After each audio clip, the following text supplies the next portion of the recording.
Nous sommes très heureux de vous retrouver sur la Pan-African Medi 1. Soyez les bienvenus dans l'invité de la rédaction. Faire découvrir et célébrer la biodiversité africaine, c'est entre autres les objectifs que vise le Salon des arbres nourriciers d'Afrique. Abidjan accueillera bientôt la première édition. On en parle dans cette émission avec le commissaire du Salon. Ibrahim Ouattara est avec nous. Bienvenue sur notre plateau. Merci.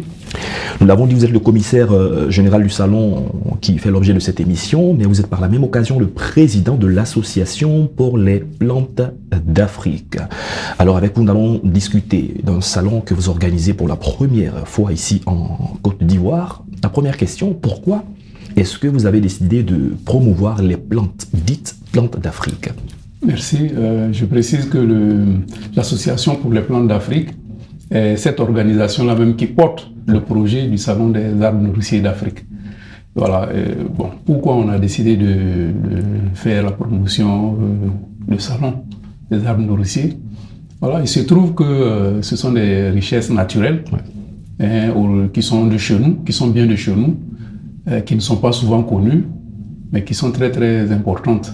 Voilà, tant au plan alimentaire, au plan de la nutrition, au plan de la santé, et même souvent pour des besoins de constitution de matériaux à divers usages.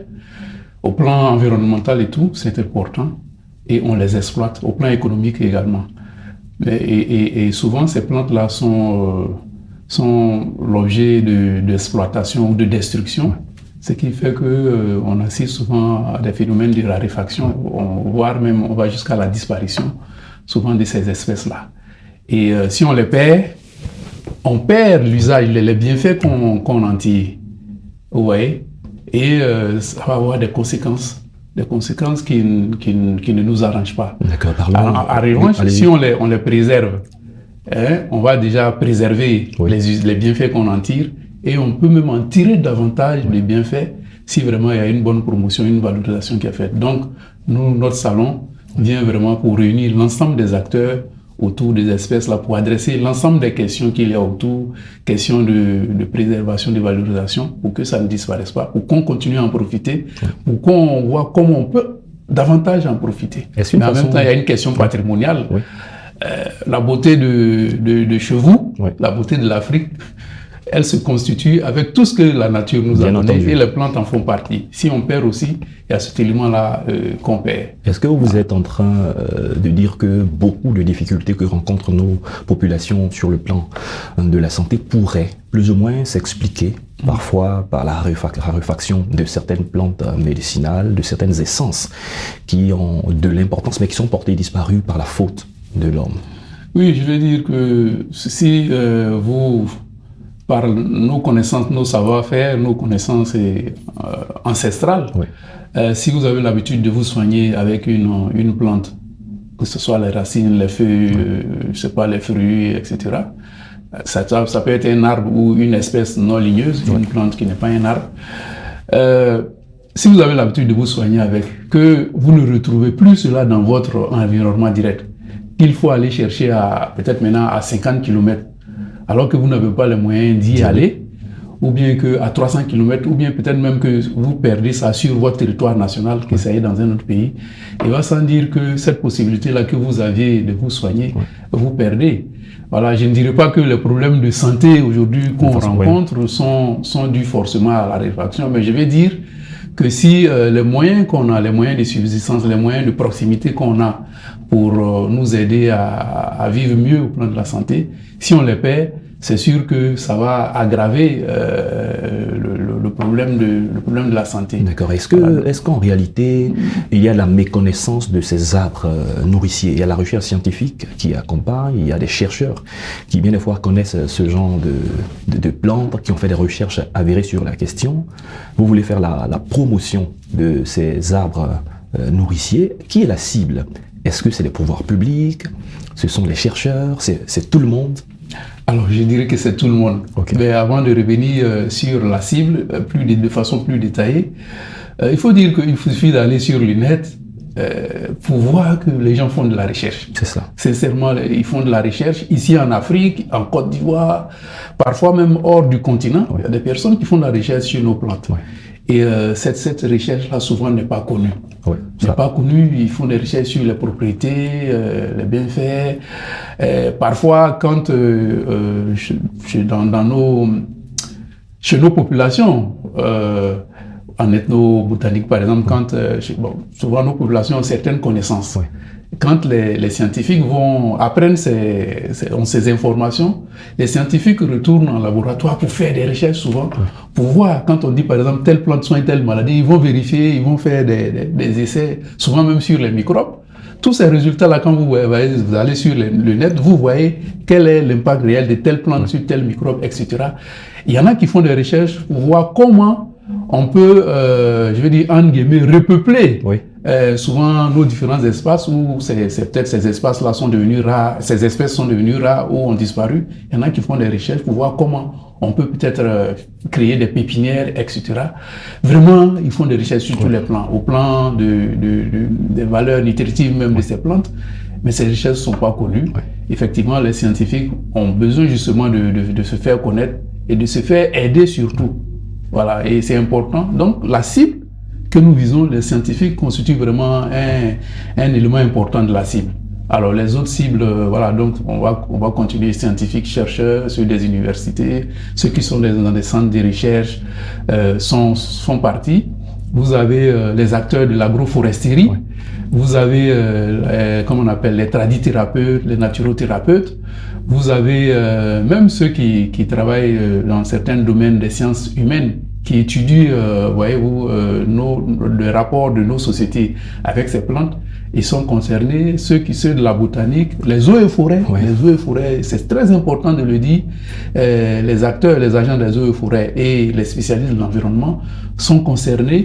Très bien. Et il y a les ONG aussi qui font la promotion, qui sont concernés. Il y a ceux qui font aussi le négoce des produits tropicaux, ceux qui vont faire la cueillette, nos populations rurales, les femmes notamment, les coopératives, tout le monde, ceux qui en font le commerce.